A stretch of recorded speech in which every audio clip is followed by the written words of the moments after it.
Please do interrupt as you would feel necessary.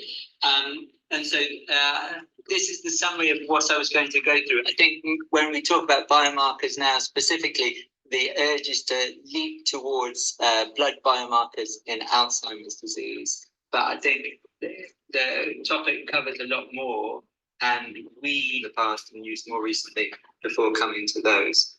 And I know all of you know all of this already, but I'm going to start with definitions and context, because I think all of us, me included and my colleagues included, unless we check ourselves, we start leaping to conclusions about what we're doing or why we're trying to do it. So as we all know, dementia is the umbrella term for loss of cognitive abilities that can be due to any one of these conditions and a myriad of other ones. And what we're trying to do is identify dementia, which we do clinically, and then diagnose an underlying cause. And this is actually a diagram from AR UK's website, which is meant for teens. So even teens should be aware, and often are aware, of more than one cause of dementia. And again, as we all know, most people that we come across in most walks of life will have a relative affected by one or more of these conditions. The talk is supposed to be about biomarkers, and again, we all tend to leap to what we think about what biomarker means, but here are two, I think, relevant definitions. One from the European Medical Agency saying objective and quantifiable measure of a physiological process, pathological process, or response to treatment, and it must exclude measurements of how an individual feels or functions. And then from the FDA in the USA, something relatively similar, an indicator of normal biological processes, pathogenic processes, or responses to an exposure or intervention. And so in this context, what we're talking about is pathological process or pathogenic process. And for us as brain doctors, I think this idea that it's not an assessment of how an individual feels, functions, or survives is slightly antithetical to how we think and what we believe. And so when some of my colleagues, for instance, talk about digital biomarkers, they're very much thinking about how someone functions and trying to get to grips with that. But maybe we can discuss that a bit towards the end. And so, yeah, and what this talk will focus on, even though I'm trying to avoid doing so, is these aspects of the pathological processes, and always going back to the main condition which is under consideration, which is Alzheimer's disease. So amyloid plaques that are obviously extracellular, and intraneuronal tau tangles, which are the hallmark pathology of Alzheimer's.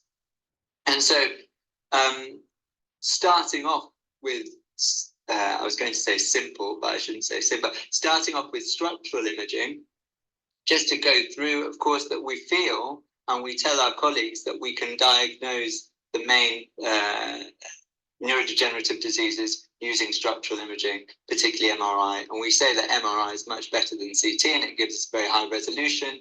And we can see here loss of hippocampi in someone with AD.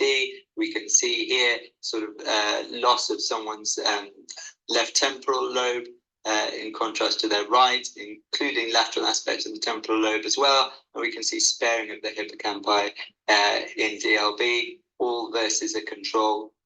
And we like to think that with a snapshot, single MRI scan, we will be able to tell these things apart. And we all know from clinical practice that's not quite the case. And part of that is just we have to think about what we're comparing with. So first of all, we have to take age into account. So this is a 27-year-old's brain, this is a 67-year-old's brain, and this is a 67-year-old with AD. And you can see that the hippocampi have widened out and the cell side have widened out generally. But we don't know when much of this has occurred. Has it occurred years and years ago, or has it happened now? And without longitudinal imaging, we can't really tell that. And I tell patients that our brains are like our skin. that our skin changes from year to year. We acquire blemishes, dots and spots, and our brains on the inside do the same. And depending on what we do to our bodies, for instance, if we drink a bottle of whiskey a day and smoke 20 cigarettes a day, you can see that on your skin, and other people can see it on your skin. And in the same way, we can see it in the brain as well. So all sorts of things can change the appearance of brain anatomy without it necessarily having to be a neurodegenerative condition. And without having longitudinal scanning and a clear understanding of the exposures that an individual has had, then it's a bit more tricky to just suddenly come up with a clear diagnosis. Now, people have tried to make MRI reporting less of an eye judgment, less of a personal individual judgment, and more quantified and more systematic. And the way that this has been done mainly is through scales. And Philip Skelton's in the Netherlands has been a key player in this by developing a medial temporal lobe atrophy scale around 20 years ago. And then people have developed different scales for orbitofrontal scale, for FTD, parietal scales for more posterior elements of Alzheimer's disease, etc., etc. These are good at differentiating pathology from the absence of pathology. But when you benchmark them against other techniques for looking at Alzheimer's disease or other neurodegenerative conditions, they're not that good at being able to tell different types of pathology apart. So in our amyloid PET patients, and I'll get onto quite a lot of amyloid PET later, no single visual rating scale could separate our Alzheimer's patients from our amyloid negative patients that had other neurodegenerative conditions. And also in our group, which admittedly it's a selected group because they're more difficult to diagnose, and some of you will have referred these patients to us, but 45% roughly of them had age-appropriate levels of medial temporal lobe atrophy. So our belief in these scales is perhaps a little more than it should be. And we need to be a bit more cautious about our interpretation of scales and our interpretation of when someone says, oh yeah, the medial temporal lobes look okay. And I'm sure you also all have experience with different radiologists who have different levels of reporting medial temporal lobe atrophy when they're not using scales. So one of the things that some people are trying to introduce are volumetric measures where people get numbers on their reports simply telling you how big the hippocampi are and how big they are when compared to age-appropriate norms of large population numbers. But even then, I think it's important to be slightly wary of structural imaging alone, especially if it goes against one's clinical, clinical gut feeling, I guess that's not the word, but it'll do. And then we've also used FDG PET for quite a while. And here you can see a normal FDG PET scan, AD and DLB. So obviously this is radioactive glucose that's been injected. And some researchers and some groups, especially David Jones at the Mayo Clinic, swear by FDG PET. So they have all sorts of algorithms where they feel that they can recognize individual types of individual condition. Here you can see the FDG pattern for the C9orf mutation on this lovely poster from Ryan Townley. And here you can see FDG PET patterns for Lewy body disease, AD plus DLB. So they feel that they can differentiate between them.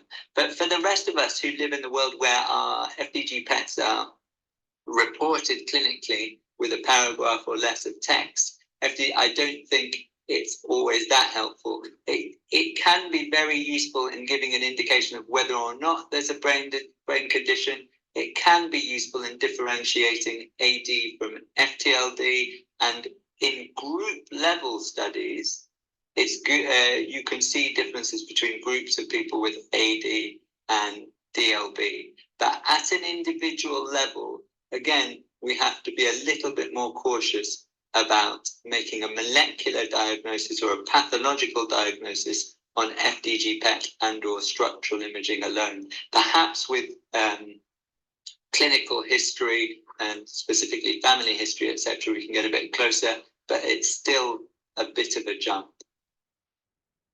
So we get slowly on towards more molecular biomarkers. And of course, we've had for quite a while, we've had DAT scans to help us diagnose Parkinson's and Lewy body disease. So this is another paper from John O'Brien from quite long ago, looking at Lewy body diagnosis using DATs and SPECT scans, looking at the dopamine transporter. Here you can see someone who's a healthy elderly control subject. Here's someone with Alzheimer's disease, and they have a similar pattern of uptake whereby it's a comma shape with the whole striatum being lit up when they've received ligand.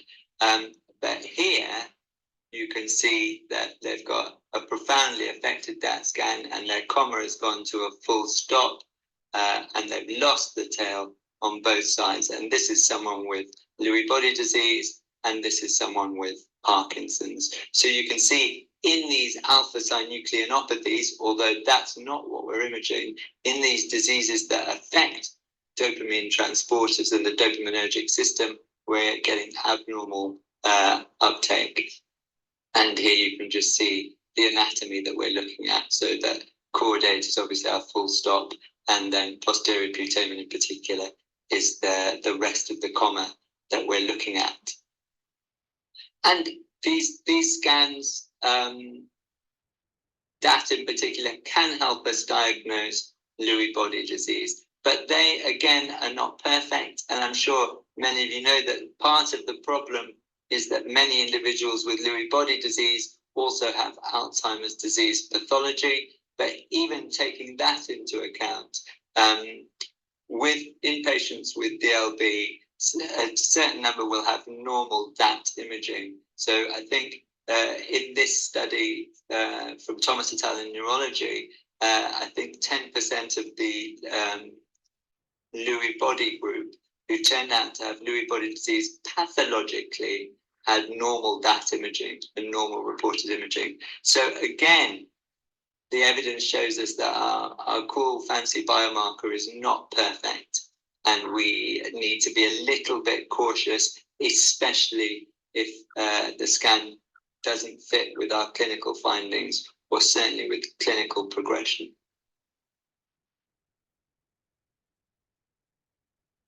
And so far, so I've talked about structure, we've talked about neurodegeneration. All of you on the call know about the clinical aspects of what we're discussing, and also the neuroanatomical networks that we feel are involved in all of these processes. So I'm not talking about those really at all. What I'm talking about is the mapping of our clinical syndrome onto our neuropathological tissue diagnosis. And I think, I hesitate to say this, so please don't quote me, but part of our problem is pride. And we think that we're very, very good at being able to do that mapping. But the problem is that the mapping is not perfect. And I think no matter how good you are, the syndromes have some degree of crossover with the underlying pathology. And so FTD, as we know, can cause executive dysfunction and primary progressive aphasia. AD can cause all these clinical syndromes. In fact, I mean, FTD can cause this as well, really. And Lewy body disease can cause varying syndromes too. And, you know, this mapping where we're seeing the clinical dementia profile and neuropathological tissue diagnosis, this is from this Feintraub paper in 2012. When we get to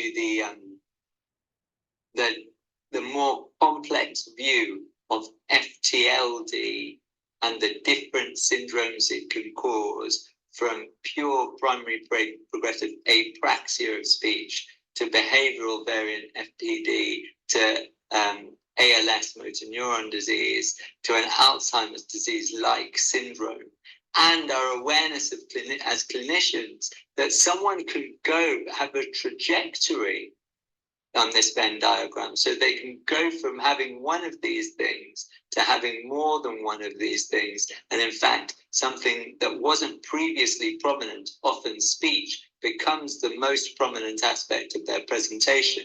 Then it's very difficult to suddenly single out one pathology and say, this is exactly the pathology that's causing it. So we should be slightly less proud our ability to make a neuropathological tissue diagnosis on the basis of our clinical assessment. We can be very proud and justifiably so about phenotyping someone and saying what their clinical dementia profile is, but I think we should have a slightly more open mind about what the underpinning pathology is. And part of the problem, or a great deal of the problem, is because the underpinning pathology is complicated. So, of course, we know about amyloid and tau, and I've mentioned those, but also we know more and more that there appears to be inflammation involved in a lot of these neurodegenerative conditions, if not all of them. I've not even touched on vascular disease, but I will again. But it's clearer and clearer that vascular dysfunction is part of Alzheimer's disease, if not the other conditions I've mentioned. I've mentioned the coexistence of Lewy body pathology with Alzheimer's pathology. And then we also have the aspects of neurodegeneration itself, the presence of TDP-43, and other things that aren't quite looked at as much yet, but are slowly being reported more and more in cohorts and may become part of our diagnostic process, or they may simply be part of our understanding of pathophysiology. So synaptic dysfunction, for instance, is becoming more and more of a hot topic, and iron toxicity and the presence of iron on imaging has been seen more and more in numerous studies of cohorts across neurodegenerative diseases. So now we come to the, I guess, the meat and drink of what I'm going to talk about, and that's about the molecular markers that will give us an indication about the processes that I've just shown you. And so when I was a neurology SHO, I think it was a neurology SHO, it might have been a registrar, I can't remember which, we started to be able to have access to CSF examination to look for biomarkers for underlying Alzheimer's disease.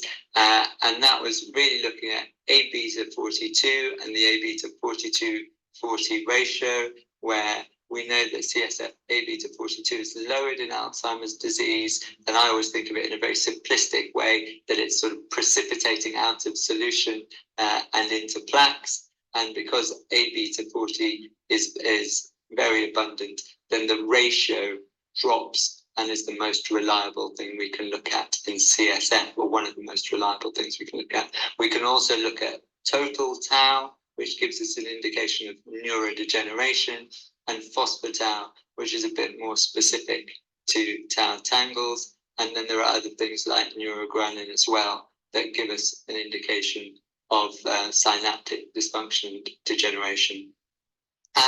And so CSF examination has been around for around 20 years now, and this is a meta-analysis from Gemma Hazan and Rob Howard and colleagues at UCL, showing that in numerous studies, having access to CSF changes diagnosis, it changes the confidence in diagnosis, and I guess critically, for some people at least, changing management too. So changing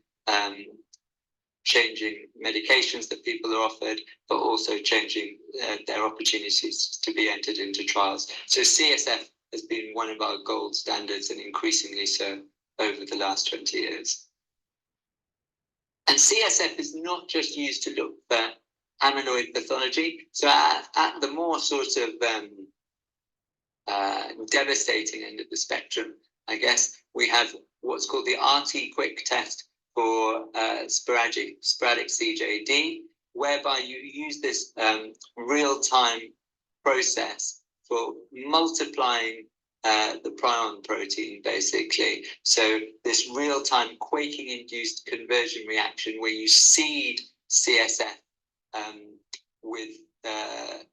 and then you see a very rapid reaction with increase in prion protein, which is linked to thioflavin, and you have a very strong response. So this has transformed the diagnosis of CJD, making clinicians much more certain about it being the cause of someone's rapid onset dementia.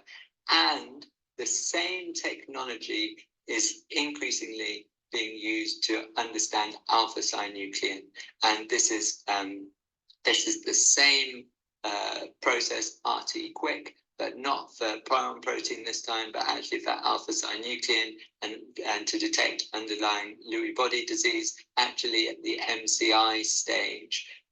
So most of these people would also have a positive DAT scan, but it just gives us an extra bit of information. And if you remember what I was saying earlier about those 10% of people being DAT negative with Lewy body pathology, we might expect that they could have a positive CSF alpha-synuclein. So I think this will become more common, or aspects of it will, in our diagnosis of synucleinopathies, i.e. Parkinson's disease and Lewy body disease.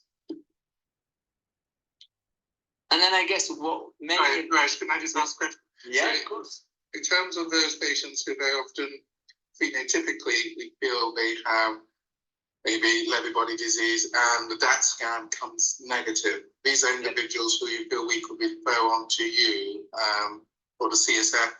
So we haven't got this yet. So the main person who does this or was doing this is Alison Green in Edinburgh, and she was doing it she was running a lab doing it. And Chris Carswell had discussed trying to be able to do it and access it, but it's not quite happened yet. So as soon as we start being able to do it, we'll let you know.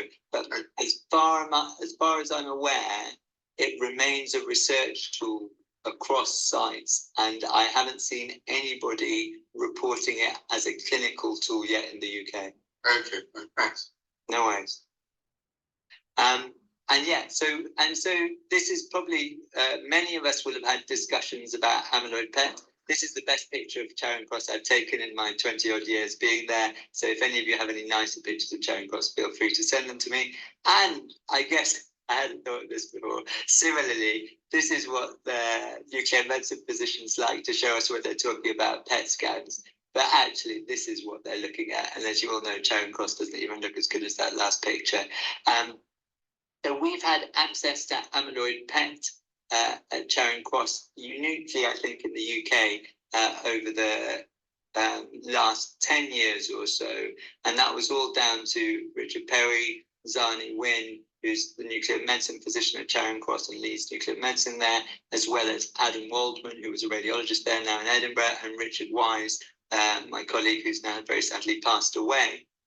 And they managed to access amyloid PET. And then what's happened really is we've used the appropriate use criteria from 2013 from Johnson and colleagues that were from the Nuclear Medicine Task Force and used most importantly, the most important thing about this whole talk, I think, used an MDT approach to discuss patients who have persistent or progressive unexplained MCI, people who have an unclear clinical or atypical presentation, or people with progressive and atypically early age of onset, to try to diagnose Alzheimer's disease or rule it out in individuals where we think that it may be they may have been given the incorrect diagnosis.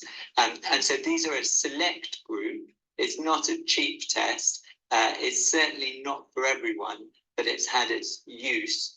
And it's one way of determining amyloid status. So as I've shown you already, CSF is another. Both of them have advantages, disadvantages.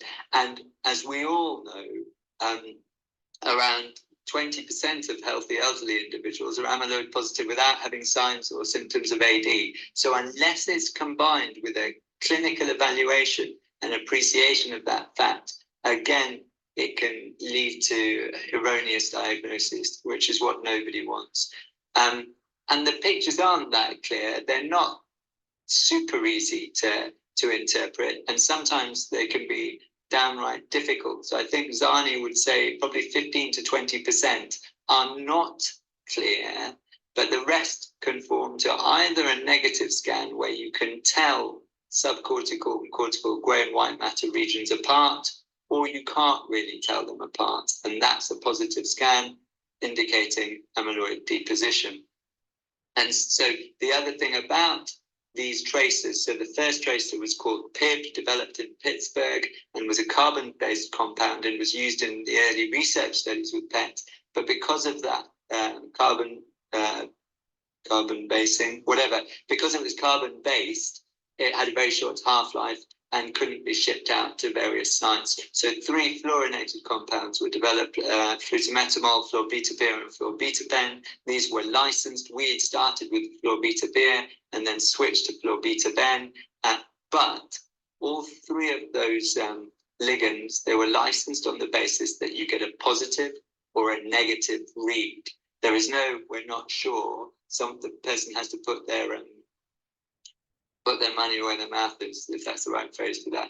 So that means that sometimes, unless the reporting person gets across the nuance, again, a difficult scan is reported as a negative or positive when actually it was a difficult, and that might lead to problems too. But even given those caveats, Chris, when he was still a registrar, looked at our first 100 patients and found that, a quarter of people with normal MRIs were actually amyloid PET positive. 12 people who had features of Alzheimer's reported on their MRI had a negative amyloid PET scan. And when we had amyloid PET available, after it became available, it meant that people had fewer investigations overall. They were less likely to have repeat neuropsych. They were less likely to have a lumbar puncture. They were less likely to go for this and that. And it changed management in a good percentage of people. So 40 people out of 100 had changed management. And when, of course, this was also looked at huge scale in the IDEAS study in the US by Gil Rabinovich and team, the same rough numbers, remarkably similar percentages come through about changing the numbers of diagnoses and changing the management. So 40% of people roughly had their management changed in people who had MCI or AD, with dementia, who had scanning with the same appropriate use criteria in mind. And that's been replicated in numerous European studies too. So it does change what happens, and it does change management and diagnoses in both directions. But amyloid PET isn't the whole story. So amyloid PET is in use with us clinically. Other centres do a bit of it. It's in use in the US and in Europe as well. Tau PET has been used extensively in research over the last 10 years. So this is from a lovely study by Rick Ostenkopoulos, who has, he's just got... The issue with these other ones is that they say they're still... Yes. He's done loads and loads of studies with amyloid and tau PET and really has changed the field in his work with Philip Skeltons and colleagues. But basically, tau PET is shows us where the problems are. And this slide shows us that very, very nicely, I think, that in posterior cortical atrophy, you get posterior tau deposition. In logopenic variant PPA, you get left-sided temporal lobe involvement. And in amnestic Alzheimer's disease, temporal lobe involvement, etc. And not only is tau PET closer topographically to where the problems are in the brain, but it is closer chronologically as well. So even if people are amyloid PET, they may not be likely to progress for a while, but it's been shown in numerous cohort studies now that if they are also tau PET positive, they are much likely to progress either from asymptomatic to symptomatic or to progress faster if they are already symptomatic. And we've got to remember that tau is not, unlike amyloid, specific to Alzheimer's disease. So if we were to just use tau PET, this is another trace of the first ones, what we call fluorotaucipir AV1451. This is from the so-called second generation of tau trace as MK6240. But these are patients with MAPT mutations and frontotemporal dementia, and they are also tau positive. So tau PET is positive across tauopathies and is not specific to Alzheimer's disease. So we just have to, people talk a lot about how tau PET is great and very useful and very interesting, and of course it is, but it's not as specific to Alzheimer's disease, and it's something that gives us better understanding of the pathophysiology of someone's clinical presentation, but doesn't have the same molecular specificity on its own for the pathology that's underpinning their disease. And you've all seen these, so I'm not even going to go through them. But what I am going to show you is that from these hypothetical Jack curves, which were really derived from predominantly from the evidence that was available from people with dominantly inherited Alzheimer's disease, and the papers looking at people when they were likely to get symptoms. And I don't know if any of you saw the documentary that was on BBC Two about Carol Jennings, John Hardy, and Queen Square the other day, but that had if you haven't seen it, I'm sure it's on iPlayer, but that really had showed the real life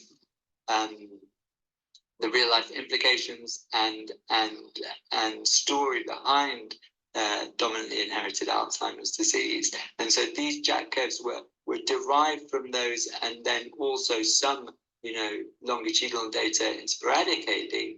But now this paper from the New England Journal this year shows that actually those were pretty good. They were on the money, and these biomarkers do change years before diagnosis in sporadic Alzheimer's disease. So you have A-beta42, the ratio of A-beta to A-beta42, p-tau181. This is in CSF still, so a CSF marker.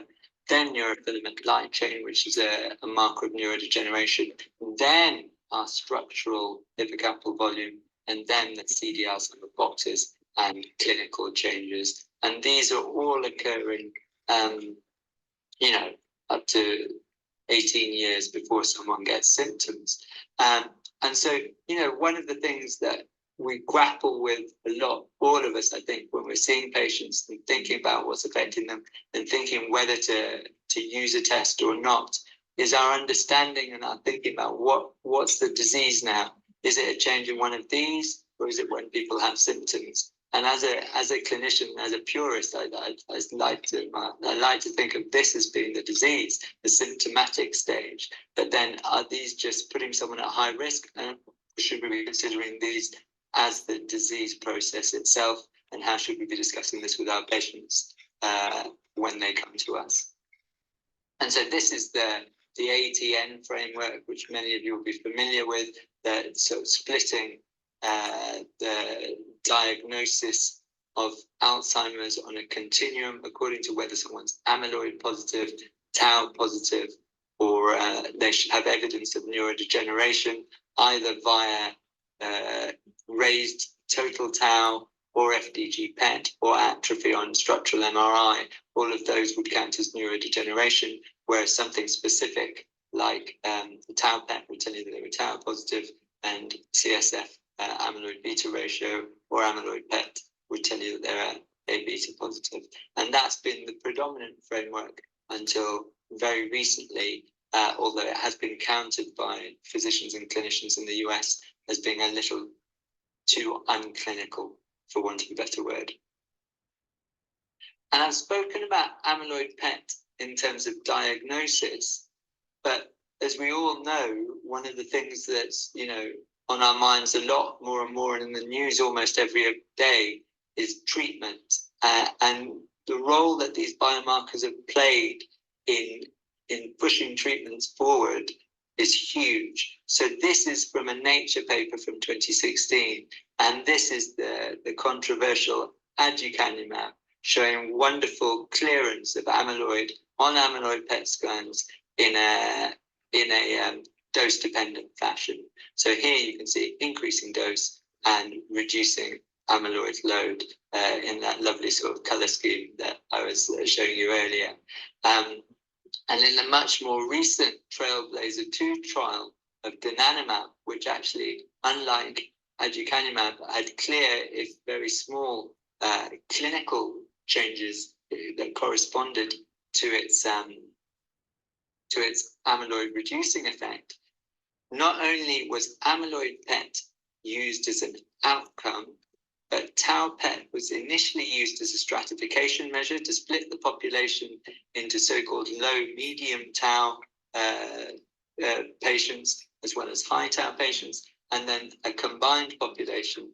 And it was also used as an outcome measure as well, although, the post-hoc evaluation revealed no difference in tau load with treatment. But it shows that these biomarkers are not just for diagnosis, but also are being thought of increasingly as indices that should potentially stratify people. So as well as being inclusion criteria, there may be stratification criteria, and then they may guide treatment, or they may guide cessation or recommencement of treatment. And again, as I'm sure some of you know, in some of the trials, people had the PET scans until the amyloid was cleared, and then they were no longer receiving the treatment. And you can imagine a situation where they'd be monitored with PET and treatment not restarted until amyloid began to appear again. And then finally, after chatting away, we come to the blood biomarkers. So these are the things that everybody is becoming increasingly excited about with respect to our clinical practice. And many of them are the things that we've discussed before in CSF, but now can be measured in blood and relatively reliably. So that A-beta 42/40 ratio, the A-beta 42 p-tau ratio, and then p-tau 181, 217, and 231 as well, but particularly p-tau 217 and 181 in blood, neurofilament light again in blood, GFAP as well in blood, and more experimental things like STREM2 and TAM receptors. And these biomarkers, I'll talk about more, but when we think about these, this is amyloid. In fact, p-tau 217 is telling us really about amyloid as well, with a bit of tau, but more complicated that. Neurofilament light chain is telling us about neurodegeneration, we think. Neurogranin, I've mentioned already, is about synaptic function, and GFAP reflects active astrocytes and astrocytic activity. And so these are all measurable now, and not, well, I'll come to their relevance as we go. So here we can see a couple of key papers from 2020, and these were just showing how good p-tau 181 was at differentiating Alzheimer's disease from healthy controls, but also from other causes of neurodegeneration and dementia. And neurofilament light, however, in contrast, is more an index of non-specific neurodegeneration rather than being amyloid specific. And p-tau 217 is the blood biomarker that has the biggest increase with AD. So it's about 400 or 500% greater when compared to the same p-tau 217 levels in healthy individuals or patients with other neurodegenerative diseases, which means it's relatively specific, and many people feel that it's as specific pretty much, or getting there, as amyloid PET and CSF, which means, there are plenty of studies now that show that it's pretty specific and pretty sensitive, but it's not perfect. And so then the question becomes, how will it be used? Because will it be used on its own to replace the other biomarkers we've mentioned, or will all those people who have positive results still need to have biomarker confirmation? And so it's becoming increasingly clear, really, that p-tau 217 and p-tau 181 look like the best at the moment of the blood-based biomarkers. There are various platforms made by various companies, all of whom are very, very keen to get in on the action. The area under the curve looks very good for p-tau217, and the likelihood is the way that they will be used in practice is that there will be a lower cutoff beneath which practitioners will be able to say there's really very little likelihood of you having underlying Alzheimer's disease explaining your problems. It's too low for that. There will be a high cutoff point, and above which, it looks very likely that the underpinning problem is Alzheimer's disease pathology. And in total, around 80% of people will fit into this high or low category. And then there will be a 20% group, 15 to 20%, where it will be less certain, and they'll be between the low and high cutoffs, and they will end up having further biomarker testing before there can be confirmation or otherwise of whether Alzheimer's disease pathology is present. So this idea of a two cutoff system is likely to be how things go forward. And this has also sort of made people think about how we test, and this is the lovely paper from Oscar Hansen, who's been one of the key figures in the development of these blood biomarkers, alongside Henrik Zetterberg, who's partly based at UCL, and is thinking about which tests in which group might be most useful. But you can see that p-tau217, as well as this brain-derived tau, are likely to be critical in helping to diagnose and then predict dementia in patient groups. So this is for patients that I'm talking about here, and then the cognitively unimpaired is what they're suggesting there. And in turn, that's led for Clifford Jack and colleagues to develop a new group to look at the ATN framework again. And they've proposed this. I don't know if any of you saw, I can't remember whether it was first proposed last summer or the winter before that, but then it went out for consultation about these core biomarkers consisting of either fluid or imaging biomarkers. That you have still amyloid with A-beta ratio, then you have p-tau 181 or 217, where it's calling it an AD-tau proteinopathy because it is specific to Alzheimer's disease. Then you have neurofilament light for neurodegeneration, or as we said before, FDG PET or MR, astrocytes with GFAP, and then they've also included, and if you remember back to that diagram of the different parts of neurodegeneration, they've included vascular disease and alpha-synuclein, which is a bit, I don't know how the Lewy body people and others feel about having alpha-synuclein incorporated into the Alzheimer's disease diagnostic framework, but that's for another discussion, I think. And just to say that the blood biomarkers are also being used to think about treatment, and you can imagine that's a lot cheaper than PET. So this is from the first donanemab study, Trailblazer, showing the differences in different biomarkers. So here we have p-tau217, here we have GFAP, here we have neurofilament light, and here we have the A-beta ratio in response to treatment with donanemab versus placebo, which is in the blue. So people were pretty excited about the fact or the association of particularly p-tau217 levels dropping with active treatment. Whether this is going to be seen across all antibody treatments or it's going to be seen consistently is another matter.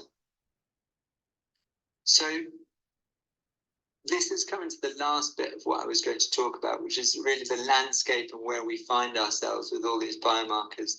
And I've spoken a bit about treatments, but clearly the combination of these treatments being looked at by NICE, which was happening last week, MHRA, which is happening at the moment, NHS England, and the appearance of these blood tests means that there's a lot of noise and action on this front. And so NIHR and ARUK and Alzheimer's Society put out a big call for studies to look at the blood biomarkers and how they would be implemented in the context of the NHS.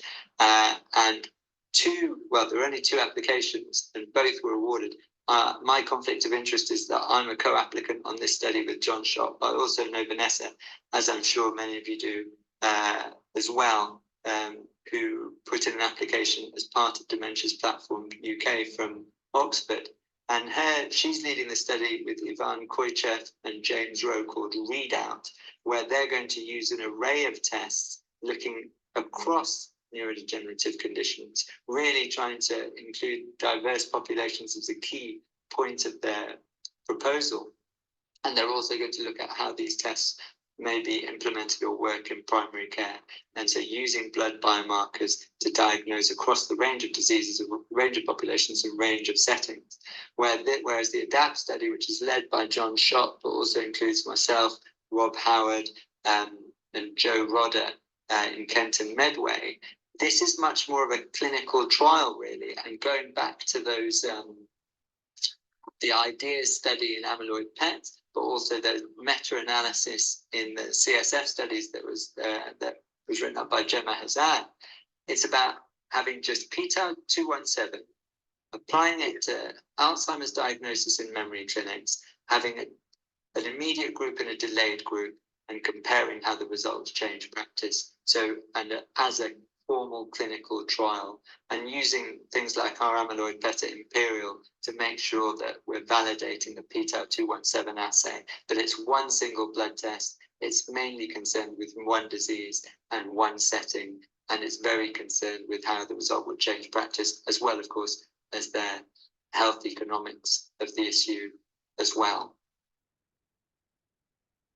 And so, really, just to conclude, what I wanted to say was whether or not these trials are going to occur, the studies led by Vanessa and John are occurring, but the movement and the momentum with the blood biomarkers is so great at the moment that I think they will be introduced clinically before these studies are completed. I'm not saying they will be introduced across the board clinically, but I think there is enough momentum and enough happening and enough excitement, whether warranted or not, on the part of NHS England and others politically, that these blood tests will become part of our clinical lives in one way or another before too long. And I think I've shown you that p-tau217 in particular is as reliable as those other markers, or pretty close to it. And obviously it's incredibly cheaper. And with much less morbidity than CSF, for instance. So how it will find its way into the NHS and exactly when, I'm not 100% sure, but I do think it's going to find its way there quickly, and it's going to find its way into other places that affect us that aren't just the NHS pretty quickly too.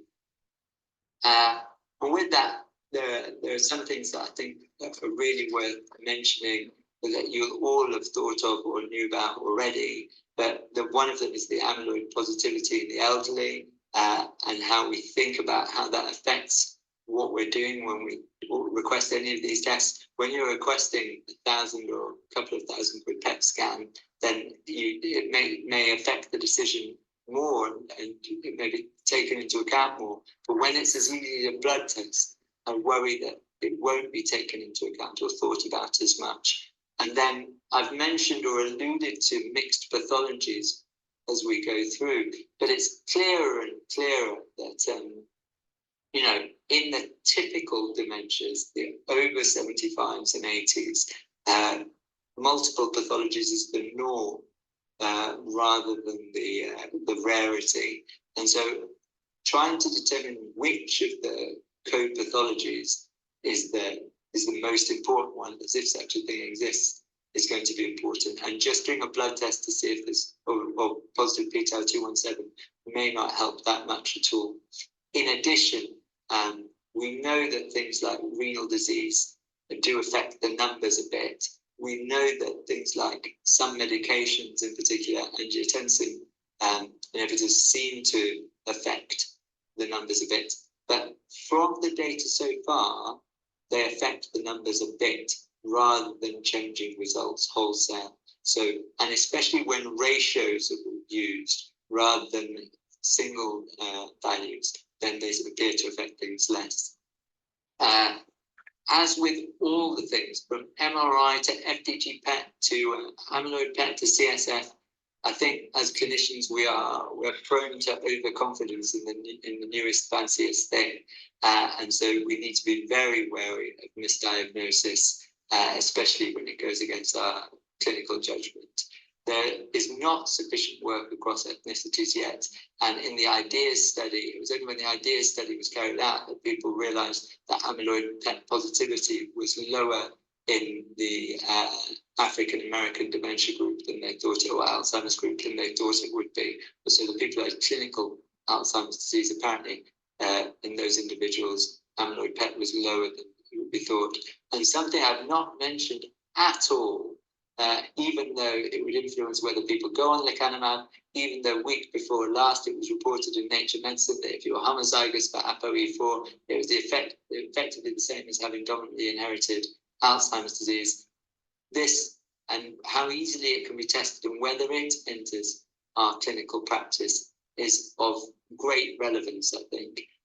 And the number of times I think, it would be useful, interesting to know if this person's ApoE positive or whether they're homozygous. But it's just not standard practice at all, as far as I can see. There's a nice editorial from Liz Coulthard in Bristol and Roscoe in Manchester recently talking about how important it is in JNNP. But I do wonder if getting this into our clinics is a very useful thing to do in the nearest future. And on that note, I will say thank you very much and for listening, and happy to discuss any aspects of what I've been talking about. Okay, thanks very much, Roberta. It was very extensive and very clear, so thank you very much. Any questions? We have Sihana first. It's not a question, it was really just a personal thank you from me for coming to talk to us. I thought that was absolutely fascinating, and a real sort of whistle-stop tour from beginning to end, and like you say, sometimes we need reminding of it. So just a massive thank you for coming to speak to us. It's hugely useful. Not at all, and some of the things I've said, I'm sure are just my opinion, so do take them with a pinch of salt. And the other stuff, where we're all, I mean, all of us are still learning, obviously, but I'm happy to discuss any of these things further, especially as we get closer to having them around. Just how we do it on a day-to-day basis is going to be so important. And that's what I'm really conscious of. And I've had chats with Richard actually about, this is going to look very different from what we have now, and there needs to be a degree of integration and pathway and so on, more now than ever before. That's not a bad thing, but it feels like a bit of a new world and a bit of a new entity. So there is some anxiety around it, I think, from our end. Yeah, I think there is for ours as well. And so, and I think part of the problem is so many vested interests making so much noise, shouting, look at me, look at us, look at the way we do things. And we just, as a group, we have to think about what's best for the people outside, wherever we happen to be sitting, and how can we work best to deliver that. And it's a minor thing, but when we do our MDT, where all of us sit together, and when colleagues from West London, CNWL, we all have that discussion of cases, at the end of it, you feel much more confident that every aspect has been addressed. And obviously you can't do that for every blood test that's out there, but if we have the same sort of approach for how it's delivered rather than piecemeal, I think it'll make a big difference. Anand? Hello, thank you very much. And as you said, it was one of the most structured presentations I have seen on this topic, and because it is always, of course, quite confusing and so difficult to understand. It is like old biochemistry, so it is very, very, very difficult. But you have made it very simple to understand on most of the aspects.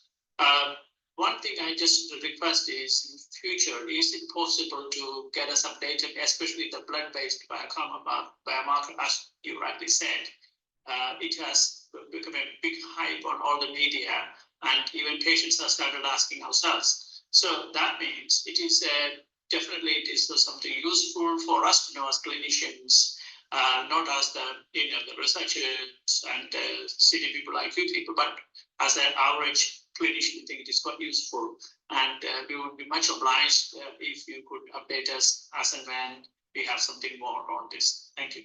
Yeah, very, very happy to. And so these trials, the results of the trial, the results of the grant applications were announced in February, and already NHS England seemed to be agitating for something more to happen and faster.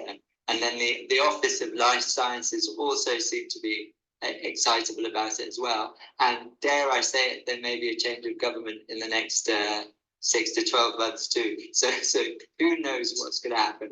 But I think the more we discuss things as we do them, and if one place has it available and is starting to do it, then it would be good to chat about how that's done and who is eligible and what's happening in advance. Really, I think. I just had a question, because diversity is always one of the issues, and I know Vanessa obviously needs to try and focus on that, mainly in terms of minority ethnic groups. But I also, we used to have quite a good relationship with learning disabilities. And has there been any work looking at the titers and how they differ in someone who's got Down syndrome compared to the normal population versus individuals with typical AD? I think there has, and I don't want to tell you a lie, but I've heard the same question being asked in the last 2 or 3 weeks, and I think someone said that they were actually higher.